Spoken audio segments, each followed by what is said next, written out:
February 2022 Shorthand Tamil Senior Grade. Get ready for the dictation.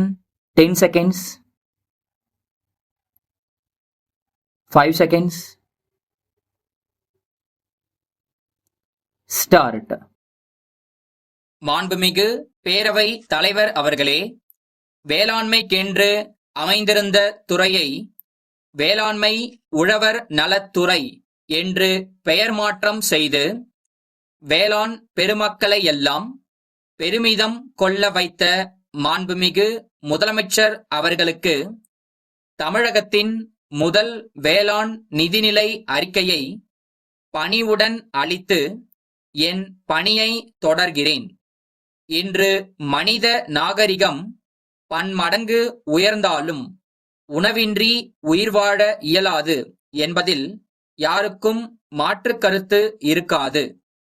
பெருகி வரும் மக்கட்தொகைக்கு உணவளிக்கும் வகையில் மண்ணை மாற்றிக் காட்டும் மகத்துவம் பெற்றவர்கள் உழவர் பெருமக்கள் என்றால் அது மிகையாகாது. அவர்களை உயர்த்தி அழகு பார்க்கும் அரும்பெரும் நோக்கத்தோடு இந்த வேளாண்மை நிதிநிலை அறிக்கை இன்று இப்பேரவை முன்பு வைக்கப்படுகிறது என்பதை தெரிவித்துக் கொள்கிறேன். வேளாண்மைக்கென்று தனியே நிதிநிலை அறிக்கை தாக்கல் செய்ய பல மாவட்டங்களுக்குச் சென்று உழவர் பெருமக்களை அழைத்து அவர்களிடம் ஆலோசனைகள் நிகழ்த்தப்பட்டன. உணவு தன்னிறைவை தமிழகம் ஓரளவு எட்டிவிட்டது என்பதை நமது உற்பத்தி திறனை வைத்து உறுதி செய்ய இயலும். தமிழ்நாட்டில் சாகுபடி பரப்பினை உயர்த்தவும் தற்போதுள்ள இருபோக சாகுபடி நிலங்களை இருமடங்காக உயர்த்தவும் உணவு தானியங்கள் மற்றும் பணப்பயிர்களுக்கான வேளாண் உற்பத்தியில் முதல் 3 இடங்களுக்குள் தமிழகம் இடம் பிடிக்கவும் நடவடிக்கை எடுக்கப்படும் என்பதை தெரிவிக்க விரும்புகிறேன். வேளாண்மையில் ஒட்டுமொத்த வளர்ச்சியையும் ஒருங்கிணைந்த வளர்ச்சியையும் அடையும் பொருட்டு இத்துறை பல்வேறு திட்டங்களை செயல்படுத்தவிருக்கிறது என்பதனை தெரிவித்துக் கொள்ள விரும்புகிறேன். இயற்கை வேளாண்மையில் ஈடுபடும் விவசாயிகளுக்கு இடுபொருள் மானியம் வழங்கப்பட்டு ஊக்கப்படுத்தப்பட உள்ளது. தமிழகத்தில் எண்ணற்ற இளைஞர்கள் வேளாண் கல்வியை தேர்ந்தெடுக்கிறார்கள். வேளாண் பட்டதாரிகளை தொழில் முனைவோராக ஆக்குவதற்கான பயிற்சிகள் பட்ட படிப்பிலேயே அளிக்கப்பட்டு இறுதியாண்டு படிக்கும் போதே அவர்களுக்குள் தொழில் முனைவோர் ஆக வேண்டும் என்கிற தணியாத தாகம் உருவாக்கப்படும் என்பதை தெரிவித்துக் கொள்ள விரும்புகிறேன்.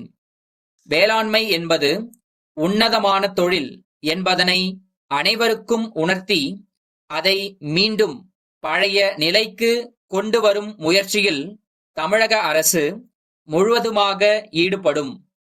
தமிழ்நாட்டின் முதன்மை பயிரான நெற்பயிரின் உற்பத்தியினை அதிகரித்திட திட்டங்கள் செயல்படுத்தப்படும். மழை அதிகம் பொழியாத இடங்களில் வேளாண் பொதுமக்களுக்கு சிறுதானியங்களை வளர்க்க பயிற்சியும் அவற்றை சந்தைப்படுத்த வசதிகளும் செய்து தரப்படுவதன் மூலம் மீண்டும் தாராளமாக அவை கிடைக்கும் நிலை உருவாகும் என்பதில் எவ்வித ஐயப்பாடுகளுக்கும் இடமில்லை.